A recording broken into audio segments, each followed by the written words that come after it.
گزارش ہے کہ ویڈیو کو لاسٹ تک دیکھیں تاکہ بات پوری طرح سمجھ میں آئے۔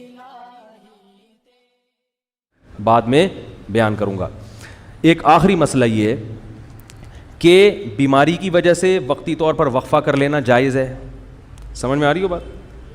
اسی طرح عورت کے لیے بچہ سنبھالنا، ایک جڑواں پیدا ہو گیا، بگلے بھی جڑواں ہوں گے وہ، اور اتنی آمدن نہیں ہے کہ وہ دائی رکھیں گھر میں یا ڈے کیئر میں جمع کرائیں ان بچوں کو، خود ہی پالنا پڑتا ہے، اور گھر میں اور بہت سارے کام بھی ہیں۔ تو اس نیت سے اگر کوئی کرنا چاہے وقفہ تو اللہ کی طرف سے پابندی بولو بھائی نہیں ہے۔ سمجھ میں آ رہی ہے بات؟ تو پابندی نہیں ہے، کوئی ایسا وقتی عارضی طریقہ اختیار کر کے وقفہ کیا جا سکتا ہے، اگرچہ پسندیدہ نہیں ہے شریعت کی نظر میں۔ اسلام میں ترغیب یہی ہے کہ نہیں کرو وقفہ، لیکن اگر کوئی کرتا ہے تو جائز ہے۔ لیکن یاد رکھو اس نیت سے وقفہ کرنا کہ میں اسکول کی فیسیں کہاں سے بھروں گا، تمام علماء چاہے دیوبندی ہوں، بریلوی ہوں، اہل حدیث ہوں، چاہے وہ عرب ہوں، چاہے وہ عجم ہوں، اس پہ پوری دنیا کے علماء کا ایک اجلاس ہوا تھا، دلائل سے بحث ہوئی تھی، سب کا متفقہ فتویٰ ہے کہ اس نیت سے کہ میری جیب پہ بوجھ نہ پڑ جائے، اس نیت سے وقفہ کرنا حرام ہے، گناہ کبیرہ ہے، اللہ پہ الزام ہے، اللہ کے عذاب کو دعوت دینے والی بات ہے، اللہ کو غضب آئے گا۔ جس خدا نے تجھے پلا کے اتنا بڑا کر دیا، تو یہ سمجھتا ہے کہ تیرے باپ کی کیلکولیشن کی وجہ سے تو پلا ہے، اب تو اگلی نسل کو اس لیے روک رہا ہے کہ کھلائے، تو کھلاتا ہے یا میں کھلاتا ہوں؟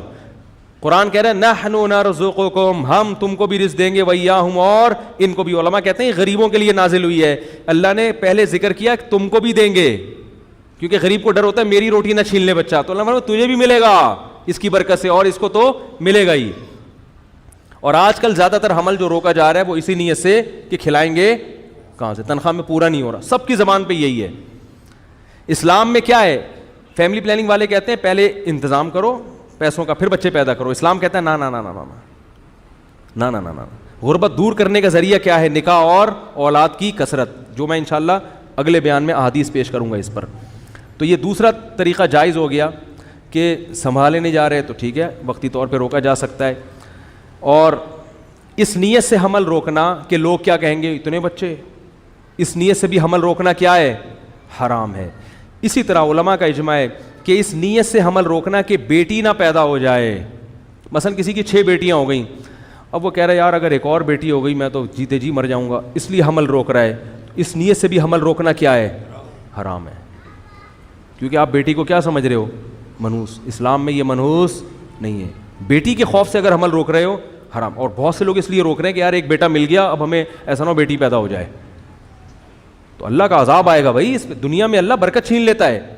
اور ایک آخری بات یہ کہ کسی بھی وجہ سے حمل روکا جا رہا ہو، آپریشن کر کے عورت کی بچہ دانی نکال دینا یا مرد کے لیے نس بندی کر لینا، تمام علماء کے نزدیک حرام ہے۔ یہ آخری مسئلہ بیان کر کے بیان ختم کرتا ہوں۔ زمانہ ڈھل رہا ہے، مغربی تہذیب میں، لیکن ہر